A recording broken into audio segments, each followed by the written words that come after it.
വിശുദ്ധ ലൂക്കായുടെ സുവിശേഷം 12-ാം അധ്യായം 13 മുതൽ 21 വരെയുള്ള തിരുവചനങ്ങൾ. ഭോഷനായ ധനികൻ.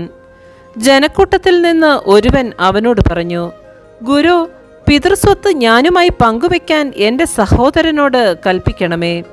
യേശു അവനോട് ചോദിച്ചു, ഹേ മനുഷ്യ, എന്നെ നിങ്ങളുടെ ന്യായാധിപനോ സ്വത്ത് ഭാഗിക്കുന്നവനോ ആയി ആര് നിയമിച്ചു? അനന്തരം അവൻ അവരോട് പറഞ്ഞു, ജാഗരൂകരായിരിക്കുവിൻ, എല്ലാ അത്യാഗ്രഹങ്ങളിലും നിന്ന് അകന്നിരിക്കുകയും ചെയ്യുവിൻ. മനുഷ്യജീവിതം സമ്പത്ത് കൊണ്ടല്ല ധന്യമാകുന്നത്. ഒരു ഉപമയും അവൻ അവരോട് പറഞ്ഞു. ഒരു ധനികന്റെ കൃഷിസ്ഥലം സമൃദ്ധമായ വിളവ് നൽകി. അവൻ ഇങ്ങനെ ചിന്തിച്ചു, ഞാൻ എന്തു ചെയ്യും?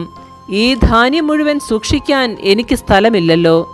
അവൻ പറഞ്ഞു, ഞാൻ ഇങ്ങനെ ചെയ്യും, എൻ്റെ അറപ്പുരകൾ പൊളിച്ച് കൂടുതൽ വലിയവ പണിയും, അതിലെൻ്റെ ധാന്യവും വിഭവങ്ങളും സംഭരിക്കും.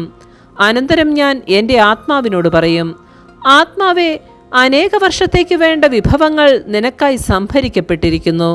വിശ്രമിക്കുക, തിന്നുകുടിച്ച് ആനന്ദിക്കുക. എന്നാൽ ദൈവം അവനോട് പറഞ്ഞു, ഭോഷ, ഈ രാത്രി നിന്റെ ആത്മാവിനെ നിന്നിൽ നിന്ന് ആവശ്യപ്പെടും. അപ്പോൾ നീ ഒരുക്കി വച്ചിരിക്കുന്നവ ആരുടേതാകും?